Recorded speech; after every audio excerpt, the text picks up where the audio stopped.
رسول اللہ صلی اللہ علیہ وسلم کسی کام کا حکم دیتے تو وہ ایسا ہی کام ہوتا جس کے کرنے کی لوگوں میں طاقت ہوتی۔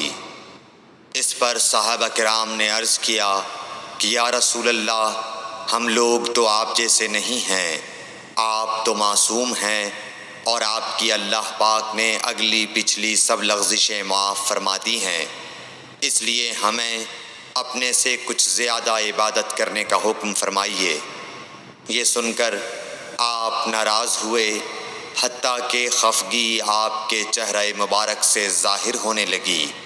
پھر فرمایا کہ بے شک میں تم سب سے زیادہ اللہ سے ڈرتا ہوں اور تم سب سے زیادہ اسے جانتا ہوں، بس تم مجھ سے بڑھ کر عبادت نہیں کر سکتے۔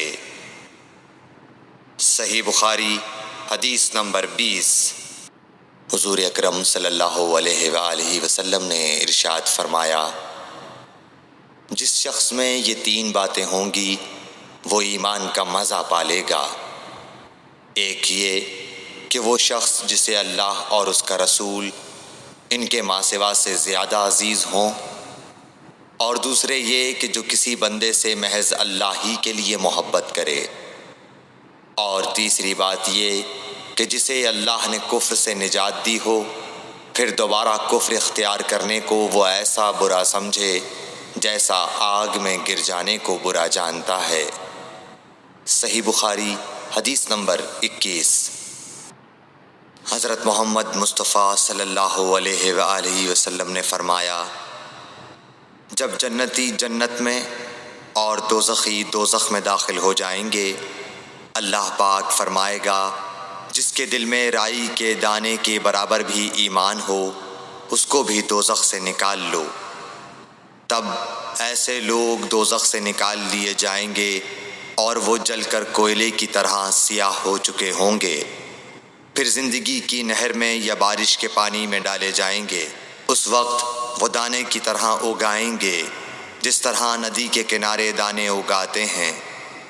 کیا تم نے نہیں دیکھا کہ دانہ زردی مائل پیچ در پیچ نکلتا ہے؟ صحیح بخاری حدیث نمبر 22۔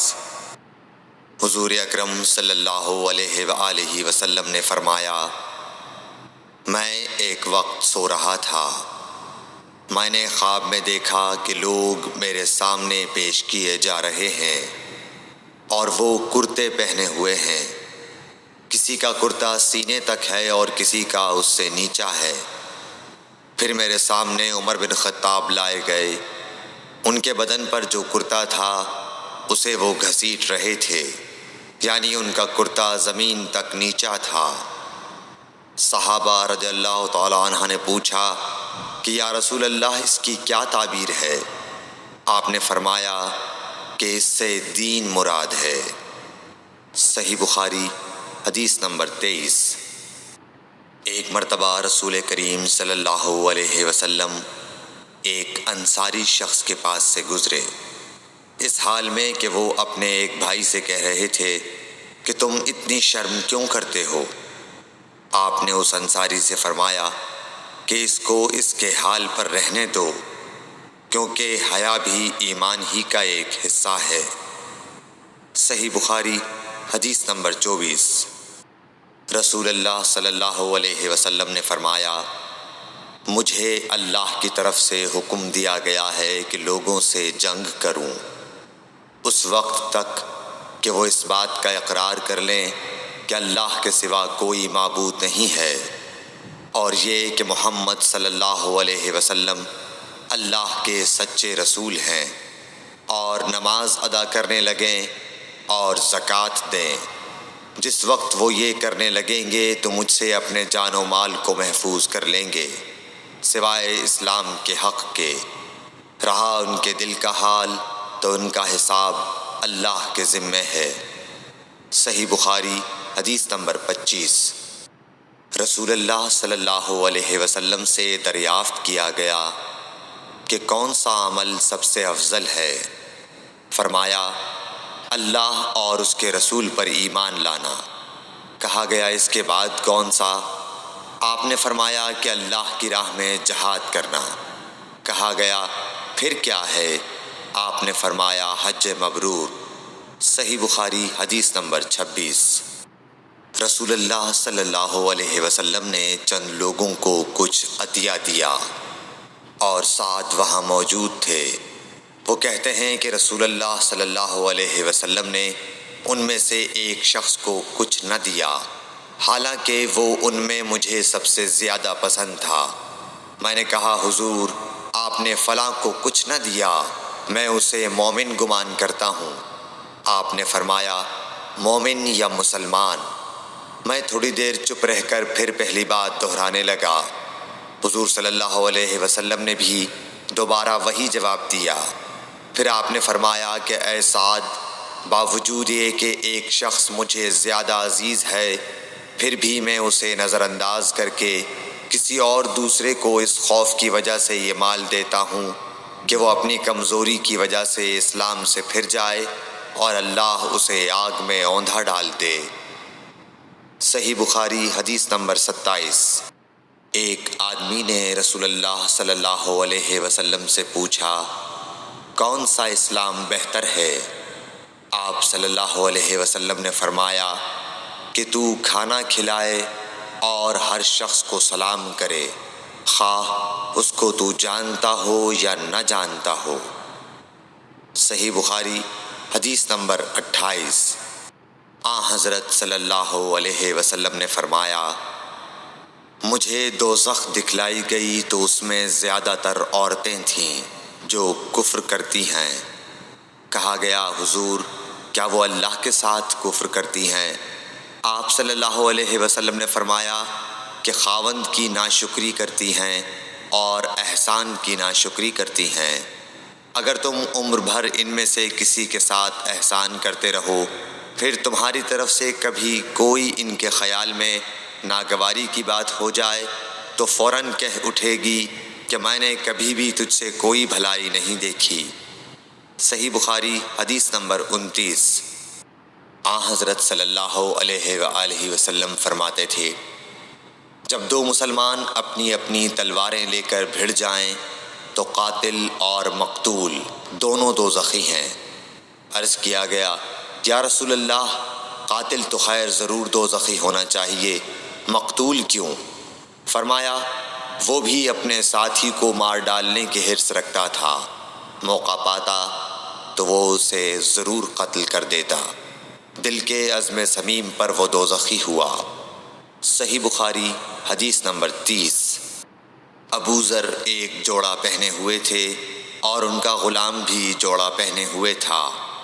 سبب دریافت کیا گیا تو کہنے لگے کہ میں نے ایک شخص یعنی غلام کو برا بھلا کہا تھا اور اس کی ماں کی غیرت دلائی یعنی گالی دی، تو رسول اللہ صلی اللہ علیہ وسلم نے یہ معلوم کر کے مجھ سے فرمایا اے ابو ذر تو نے اسے ماں کے نام سے غیرت دلائی ہے، بے شک تجھ میں ابھی کچھ زمانہ جاہلیت کا اثر باقی ہے، یاد رکھو ماتحت لوگ تمہارے بھائی ہیں، اللہ نے اپنی کسی مصلحت کی بنا پر انہیں تمہارے قبضے میں دے رکھا ہے، تو جس کے ماتحت اس کا کوئی بھائی ہو تو اس کو بھی وہی کھلائے جو آپ کھاتا ہے، اور وہ کپڑا اسے پہنائے جو آپ پہنتا ہے، اور ان کو اتنے کام کی تکلیف نہ دو کہ ان کے لیے مشکل ہو جائے، اور اگر کوئی سخت کام ڈالو تو تم خود بھی ان کی مدد کرو۔ صحیح بخاری حدیث نمبر 31۔ جب سورہ انعام کی یہ آیت اتری جو لوگ ایمان لائے اور انہوں نے اپنے ایمان میں گناہوں کی آمیزش نہیں کی، تو آپ صلی اللہ علیہ وسلم کے اصحاب نے کہا یا رسول اللہ یہ تو بہت ہی مشکل ہے، ہم میں کون ایسا ہے جس نے گناہ نہیں کیا؟ تب اللہ پاک نے سورہ لقمان کی یہ آیت اتاری کہ بے شک شرک بڑا ظلم ہے۔ صحیح بخاری حدیث نمبر 32۔ رسول اللہ صلی اللہ علیہ وآلہ وسلم نے فرمایا منافق کی علامتیں 3 ہیں، جب بات کرے جھوٹ بولے، جب وعدہ کرے اس کے خلاف کرے، اور جب اس کو امین بنایا جائے تو خیانت کرے۔ صحیح بخاری حدیث نمبر 33۔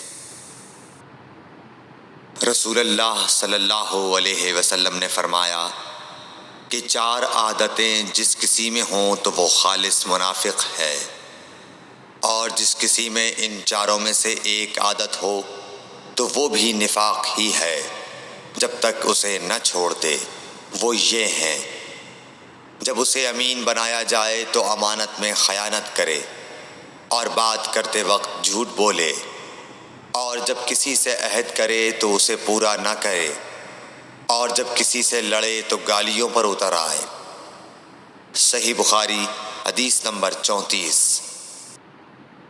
رسول اللہ صلی اللہ علیہ وسلم نے فرمایا، جو شخص شب قدر ایمان کے ساتھ محض ثواب آخرت کے لیے ذکر و عبادت میں گزارے، اس کے گزشتہ گناہ بخش دیے جاتے ہیں۔ صحیح بخاری حدیث نمبر 35۔ رسول اللہ صلی اللہ علیہ وسلم نے فرمایا، جو شخص اللہ کی راہ میں جہاد کے لیے نکلا، اللہ اس کا ضامن ہو گیا۔ اللہ تعالیٰ فرماتا ہے، اس کو میری ذات پر یقین اور میرے پیغمبروں کی تصدیق نے اس سرفروشی کے لیے گھر سے نکالا ہے۔ میں اس بات کا ضامن ہوں کہ یا تو اس کو واپس کر دوں ثواب اور مال غنیمت کے ساتھ، یا شہید ہونے کے بعد جنت میں داخل کر دوں۔ رسول اللہ صلی اللہ علیہ وسلم نے فرمایا، اور اگر میں اپنی امت پر اس کام کو دشوار نہ سمجھتا تو لشکر کا ساتھ نہ چھوڑتا، اور میری خواہش ہے کہ اللہ کی راہ میں مارا جاؤں، پھر زندہ کیا جاؤں، پھر مارا جاؤں، پھر زندہ کیا جاؤں، پھر مارا جاؤں۔ صحیح بخاری حدیث نمبر 36۔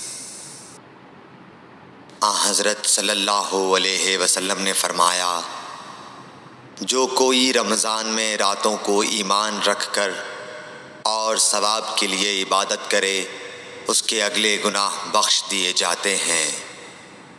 صحیح بخاری حدیث نمبر 37۔ حضرت صلی اللہ علیہ وسلم نے فرمایا، جس نے رمضان کے روزے ایمان اور خالص نیت کے ساتھ رکھے، اس کے پچھلے گناہ بخش دیے گئے۔ صحیح بخاری حدیث نمبر 38۔ حضرت صلی اللہ علیہ وسلم نے فرمایا، بے شک دین آسان ہے، اور جو شخص دین میں سختی اختیار کرے گا تو دین اس پر غالب آ جائے گا اور اس کی سختی نہ چل سکے گی۔ بس اس لیے اپنے عمل میں پختگی اختیار کرو، اور جہاں تک ممکن ہو میانہ روی برتو، اور خوش ہو جاؤ کہ اس طرز عمل سے تم کو دارین کے فوائد حاصل ہوں گے، اور صبح اور دوپہر اور شام اور کسی قدر رات میں عبادت سے مدد حاصل کرو۔ نماز 5 وقتہ بھی مراد ہو سکتی ہے کہ پابندی سے ادا کرو۔ صحیح بخاری حدیث نمبر 39۔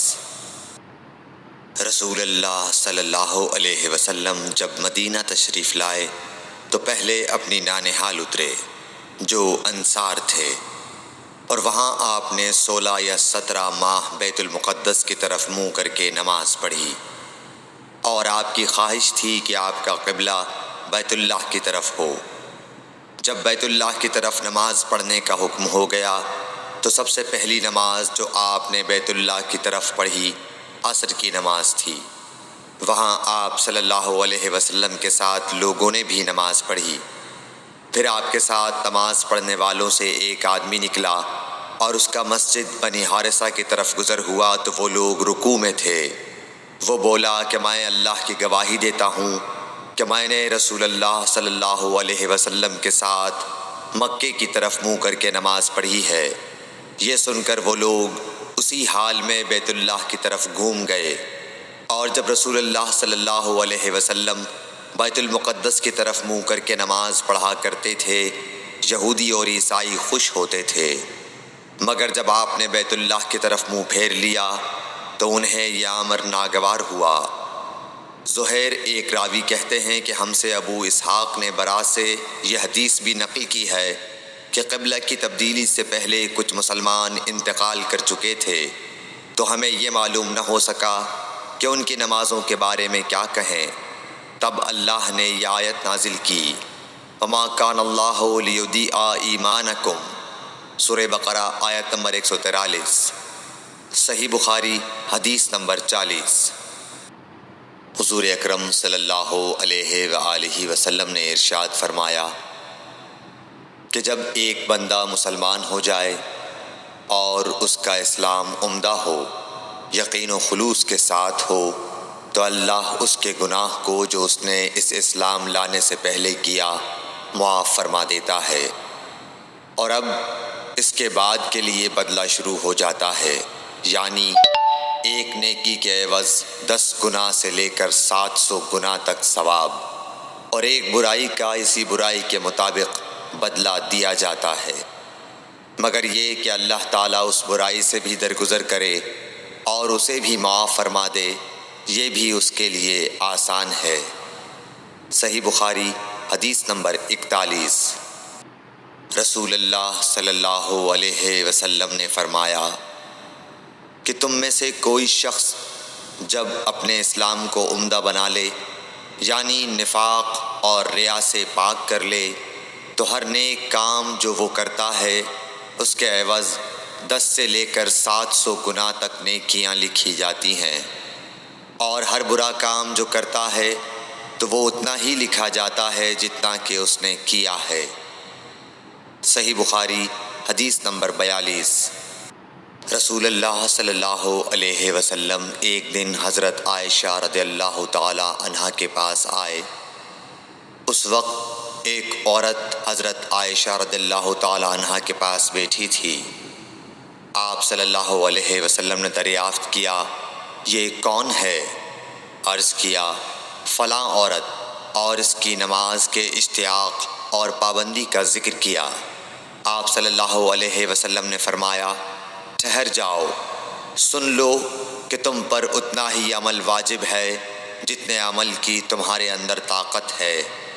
اللہ کی قسم، ثواب دینے سے اللہ نہیں اکتاتا، مگر تم عمل کرتے کرتے اکتا جاؤ گے، اور اللہ کو دین کا وہی عمل زیادہ پسند ہے جس کی ہمیشہ پابندی کی جا سکے، اور انسان بغیر اکتائے اسے انجام دے۔ صحیح بخاری حدیث نمبر 43۔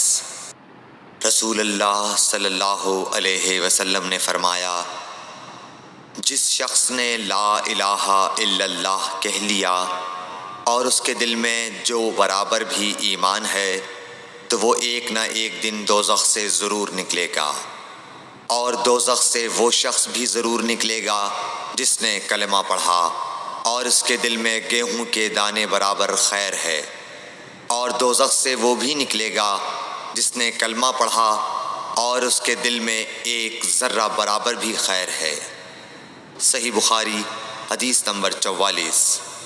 ایک یہودی نے حضرت عمر بن خطاب رضی اللہ تعالیٰ عنہ سے کہا کہ اے امیر المومنین، تمہاری کتاب قرآن میں ایک آیت ہے جسے تم پڑھتے ہو، اگر وہ ہم یہودیوں پر نازل ہوتی تو ہم اس کے نزول کے دن کو یوم عید بنا لیتے۔ آپ نے پوچھا وہ کون سی آیت ہے؟ اس نے جواب دیا، سورہ مائدہ کی یہ آیت کہ آج میں نے تمہارے دین کو مکمل کر دیا اور اپنی نعمت تم پر تمام کر دی اور تمہارے لیے دین اسلام پسند کیا۔ حضرت عمر رضی اللہ تعالی عنہ نے فرمایا کہ ہم اس دن اور اس مقام کو خوب جانتے ہیں۔ جب یہ آیت رسول اللہ صلی اللہ علیہ وسلم پر نازل ہوئی، اس وقت آپ صلی اللہ علیہ وسلم عرفات میں جمعے کے دن کھڑے ہوئے تھے۔ صحیح بخاری حدیث نمبر 45۔ طلحہ بن عبید اللہ کہتے تھے کہ نجد والوں میں سے ایک شخص حضرت صلی اللہ علیہ وسلم کے پاس آیا، سر پریشان یعنی بال بکھرے ہوئے تھے۔ ہم اس کی آواز کی بن بناہٹ سنتے تھے اور ہم سمجھ نہیں پا رہے تھے کہ وہ کیا کہہ رہا ہے، یہاں تک کہ وہ نزدیک آن پہنچا جب معلوم ہوا کہ وہ اسلام کے بارے میں پوچھ رہا ہے، آن حضرت صلی اللہ علیہ وسلم نے فرمایا کہ اسلام دن رات میں 5 نمازیں پڑھنا ہے۔ اس نے کہا بس اس کے سوا تو اور کوئی نماز مجھ پر نہیں؟ آپ نے فرمایا نہیں، مگر تو نفل پڑھے تو اور بات ہے۔ آن حضرت صلی اللہ علیہ وسلم نے فرمایا اور رمضان کے روزے رکھنا۔ اس نے کہا اور تو کوئی روزہ مجھ پر نہیں ہے؟ آپ نے فرمایا نہیں، مگر تو نفل روزے رکھے تو اور بات ہے۔ طلحہ نے کہا اور آن حضرت صلی اللہ علیہ وسلم نے اس زکوٰۃ کا بیان کیا۔ وہ کہنے لگا کہ بس اور کوئی صدقہ مجھ پر نہیں ہے؟ آپ نے فرمایا نہیں، مگر یہ کہ تو نفل صدقہ دے تو اور بات ہے۔ پھر وہ شخص پیٹھ موڑ کر چلا گیا، یوں کہتا جاتا تھا قسم خدا کی میں نہ اس سے بڑھاؤں گا نہ گھٹاؤں گا۔ آن حضرت صلی اللہ علیہ وسلم نے فرمایا اگر یہ سچا ہے تو اپنی مراد کو پہنچ گیا۔ صحیح بخاری حدیث نمبر 46۔ آن حضرت صلی اللہ علیہ وسلم نے فرمایا جو کوئی ایمان رکھ کر اور ثواب کی نیت سے کسی مسلمان کے جنازے کے ساتھ جائے اور نماز اور دفن سے فراغت ہونے تک اس کے ساتھ رہے تو وہ 2 قیرات ثواب لے کر لوٹے گا۔ ہر قیرات اتنا بڑا ہوگا جیسے احد کا پہاڑ۔ اور جو شخص جنازے پر نماز پڑھ کر دفن سے پہلے لوٹ جائے تو وہ 1 قیرات ثواب لے کر لوٹے گا۔ صحیح بخاری حدیث نمبر 47۔ آن حضرت صلی اللہ علیہ وسلم نے فرمایا کہ مسلمان کو گالی دینے سے آدمی فاسق ہو جاتا ہے اور مسلمان سے لڑنا کفر ہے۔ صحیح بخاری حدیث نمبر 48۔ آن حضرت صلی اللہ علیہ وسلم اپنے حجرے سے نکلے، لوگوں کو شب قدر بتانا چاہتے تھے وہ کون سی رات ہے۔ اتنے میں 2 مسلمان آپس میں لڑ پڑے۔ آپ صلی اللہ علیہ وسلم نے فرمایا میں تو اس لیے باہر نکلا تھا کہ تم کو شب قدر بتلاؤں، اور فلاں فلاں آدمی لڑ پڑے تو وہ میرے دل سے اٹھا لی گئی، اور شاید اسی میں کچھ تمہاری بہتری ہو۔ تو اب ایسا کرو کہ شب قدر کو رمضان کی 27ویں، 29ویں اور 25ویں رات میں ڈھونڈا کرو۔ صحیح بخاری حدیث نمبر 49۔ ایک دن آن حضرت صلی اللہ علیہ وسلم لوگوں میں تشریف فرما تھے کہ آپ کے پاس ایک شخص آیا اور پوچھنے لگا کہ ایمان کسے کہتے ہیں۔ آپ صلی اللہ علیہ وسلم نے فرمایا کہ ایمان یہ ہے کہ تم اللہ پاک کے وجود اور اس کی وحدانیت پر ایمان لاؤ، اور اس کے فرشتوں کے وجود پر، اور اس اللہ کی ملاقات کے برحق ہونے پر، اور اس کے رسولوں کے برحق ہونے پر، اور مرنے کے بعد دوبارہ اٹھنے پر ایمان لاؤ۔ پھر اس نے پوچھا کہ اسلام کیا ہے؟ آپ صلی اللہ علیہ وسلم نے پھر جواب دیا کہ اسلام یہ ہے کہ تم خالص اللہ کی عبادت کرو اور اس کے ساتھ کسی کو شریک نہ بناؤ، اور نماز قائم کرو، اور زکوٰۃ فرض ادا کرو، اور رمضان کے روزے رکھو۔ پھر اس نے احسان کے متعلق پوچھا۔ آپ صلی اللہ علیہ وسلم نے فرمایا احسان یہ ہے کہ تم اللہ کی عبادت اس طرح کرو گویا تم اسے دیکھ رہے ہو۔ اگر یہ درجہ نہ حاصل ہو تو پھر یہ تو سمجھو کہ وہ تم کو دیکھ رہا ہے۔ پھر اس نے پوچھا کہ قیامت کب آئے گی؟ آپ صلی اللہ علیہ وسلم نے فرمایا کہ اس کے بارے میں جواب دینے والا پوچھنے والے سے کچھ زیادہ نہیں جانتا، البتہ میں تمہیں اس کی نشانیاں بتلا سکتا ہوں۔ وہ یہ ہیں کہ جب لونڈی اپنے آقا کو جنے گی، اور جب سیاہ اونٹوں کے چرانے والے دیہاتی لوگ ترقی کرتے کرتے مکانات کی تعمیر میں ایک دوسرے سے بازی لے جانے کی کوشش کریں گے، یاد رکھو قیامت کا علم ان 5 چیزوں میں ہے جن کو اللہ کے سوا کوئی نہیں جانتا۔ پھر آپ صلی اللہ علیہ وسلم نے یہ آیت پڑھی کہ اللہ ہی کو قیامت کا علم ہے کہ وہ کب ہوگی۔ پھر وہ پوچھنے والا پیٹھ پھیر کر جانے لگا۔ آپ نے فرمایا کہ اسے واپس بلا کر لاؤ۔ لوگ دوڑ پڑے مگر وہ کہیں نظر نہیں آیا۔ آپ صلی اللہ علیہ وسلم نے فرمایا کہ یہ جبرائیل علیہ السلام تھے جو لوگوں کو ان کا دین سکھانے آئے تھے۔ صحیح بخاری حدیث نمبر 50۔ ہرقل شاہ روم نے ابو سفیان سے کہا، میں نے تم سے پوچھا تھا کہ اس رسول کے ماننے والے بڑھ رہے ہیں یا گھٹ رہے ہیں؟ تو نے جواب میں بتلایا کہ وہ بڑھ رہے ہیں۔ ٹھیک ہے، ایمان کا یہی حال رہتا ہے یہاں تک کہ وہ پورا ہو جائے۔ اور میں نے تجھ سے پوچھا تھا کہ کوئی اس کے دین میں آ کر پھر اس کو برا جان کر پھر جاتا ہے؟ تو نے کہا نہیں۔ اور ایمان کا یہی حال ہے، جب اس کی خوشی دل میں سما جاتی ہے تو پھر اس کو کوئی برا نہیں سمجھ سکتا۔ صحیح بخاری حدیث نمبر 51۔ حضور اکرم صلی اللہ علیہ وسلم فرماتے تھے، حلال کھلا ہوا ہے اور حرام بھی کھلا ہوا ہے، اور ان دونوں کے درمیان بعض چیزیں شبہ کی ہیں جن کو بہت لوگ نہیں جانتے کہ حلال ہیں یا حرام۔ پھر جو کوئی شبہ کی چیزوں سے بھی بچ گیا اس نے اپنے دین اور عزت کو بچا لیا، اور جو کوئی ان شبہ کی چیزوں میں پڑ گیا اس کی مثال اس چرواہے کی ہے جو شاہی محفوظ چراگاہ کے آس پاس اپنے جانوروں کو چرائے۔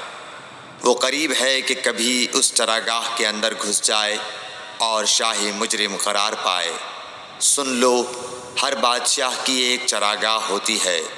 اللہ کی چراگاہ اس کی زمین پر حرام چیزیں ہیں، پس ان سے بچو۔ اور سن لو، بدن میں ایک گوشت کا ٹکڑا ہے، جب وہ درست ہوگا سارا بدن درست ہوگا، اور جہاں بگڑا سارا بدن بگڑ گیا۔ سن لو، وہ ٹکڑا آدمی کا دل ہے۔ صحیح بخاری حدیث نمبر 52۔ عبد القیس کا وفد جب حضرت صلی اللہ علیہ وسلم کے پاس آیا تو آپ نے پوچھا کہ یہ کون سی قوم کے لوگ ہیں یا یہ وفد کہاں کا ہے؟ انہوں نے کہا کہ ربیعہ خاندان کے لوگ ہیں۔ آپ صلی اللہ علیہ وسلم نے فرمایا، مرحبا اس قوم کو یا اس وفد کو، نہ ذلیل ہونے والے نہ شرمندہ ہونے والے، یعنی ان کا آنا بہت خوب ہے۔ وہ کہنے لگے، اے اللہ کے رسول صلی اللہ علیہ وسلم، ہم آپ کی خدمت میں صرف ان حرمت والے مہینوں میں آ سکتے ہیں، کیونکہ ہمارے اور آپ کے درمیان مضر کے کافروں کا قبیلہ آباد ہے۔ پس آپ ہم کو ایک ایسی قطعی بات بتلا دیجئے جس کی خبر ہم اپنے پچھلے لوگوں کو بھی کر دیں جو یہاں نہیں آئے، اور اس پر عمل درآمد کر کے ہم جنت میں داخل ہو جائیں۔ اور انہوں نے آپ سے اپنے برتنوں کے بارے میں بھی پوچھا۔ آپ صلی اللہ علیہ وسلم نے ان کو 4 باتوں کا حکم اور 4 قسم کے برتنوں کو استعمال میں لانے سے منع فرمایا۔ ان کو حکم دیا کہ ایک اکیلے خدا پر ایمان لاؤ۔ پھر آپ صلی اللہ علیہ وسلم نے پوچھا کہ جانتے ہو ایک اکیلے اللہ پر ایمان لانے کا مطلب کیا ہے؟ انہوں نے کہا کہ اللہ اور اس کے رسول ہی کو معلوم ہے۔ آپ نے فرمایا کہ اس بات کی گواہی دینا کہ اللہ کے سوا کوئی معبود نہیں، اور یہ حضرت محمد صلی اللہ علیہ وسلم اس کے سچے رسول ہیں، اور نماز قائم کرنا اور زکوٰۃ ادا کرنا اور رمضان کے روزے رکھنا اور مال غنیمت سے جو ملے اس کا 5واں حصہ مسلمانوں کے بیت المال میں داخل کرنا، اور 4 برتنوں کے استعمال سے آپ صلی اللہ علیہ وسلم نے ان کو منع فرمایا۔ سبز لاکھی مرتبان سے اور کدو کے بنائے ہوئے برتن سے، لکڑی کے کھودے ہوئے برتن سے اور روغنی برتن سے، اور فرمایا کہ ان باتوں کو حفظ کر لو اور ان لوگوں کو بھی بتلا دینا جو تم سے پیچھے ہیں اور یہاں نہیں آئے ہیں۔ صحیح بخاری حدیث نمبر 53۔ حضرت صلی اللہ علیہ وسلم نے فرمایا، عمل نیت ہی سے صحیح ہوتے ہیں یا نیت ہی کے مطابق ان کو بدلہ ملتا ہے، اور ہر آدمی کو وہی ملے گا جو نیت کرے گا۔ پس جو کوئی اللہ اور اس کے رسول کی رضا کے لیے ہجرت کرے اور اس کی ہجرت اللہ اور اس کے رسول کی طرف ہوگی، اور جو کوئی دنیا کمانے کے لیے یا کسی عورت سے شادی کرنے کے لیے ہجرت کرے گا تو اس کی ہجرت انہی کاموں کے لیے ہوگی۔ صحیح بخاری حدیث نمبر 54۔ حضرت صلی اللہ علیہ وسلم نے فرمایا، جب آدمی ثواب کی نیت سے اپنے اہل و عیال پر خرچ کرے پس وہ بھی اس کے لیے صدقہ ہے۔ صحیح بخاری حدیث نمبر 55۔ حضرت صلی اللہ علیہ وسلم نے فرمایا، بے شک تو جو کچھ خرچ کرے اور اس سے تیری نیت اللہ کی رضا حاصل کرنی ہو تو تجھ کو اس کا ثواب ملے گا، یہاں تک کہ اس پر بھی جو تو اپنی بیوی کے منہ میں ڈالے۔ صحیح بخاری حدیث نمبر 56۔ جریر بن عبداللہ رضی اللہ تعالی عنہ نے کہا کہ حضرت صلی اللہ علیہ وسلم سے میں نے نماز قائم کرنے اور زکوٰۃ ادا کرنے اور ہر مسلمان کی خیر خواہی کرنے پر بیعت کی۔ صحیح بخاری حدیث نمبر 57۔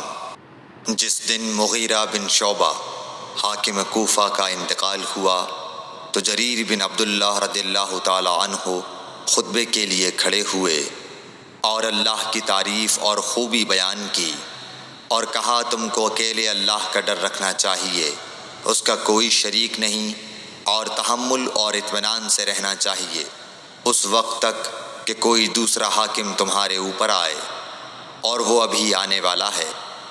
پھر فرمایا کہ اپنے مرنے والے حاکم کے لیے دعائے مغفرت کرو، کیونکہ وہ مغیرہ بھی معافی کو پسند کرتا تھا۔ پھر کہا کہ اس کے بعد تم کو معلوم ہونا چاہیے کہ میں ایک دفعہ حضرت صلی اللہ علیہ وسلم کے پاس آیا اور میں نے عرض کیا کہ میں آپ سے اسلام پر بیعت کرتا ہوں۔ آپ نے مجھ سے ہر مسلمان کی خیر خواہی کے لیے شرط کی، پس میں نے اس شرط پر آپ سے بیعت کر لی۔ پس اس مسجد کے رب کی قسم کہ میں تمہارا خیر خواہ ہوں۔ پھر استغفار کیا اور ممبر سے اتر آئے۔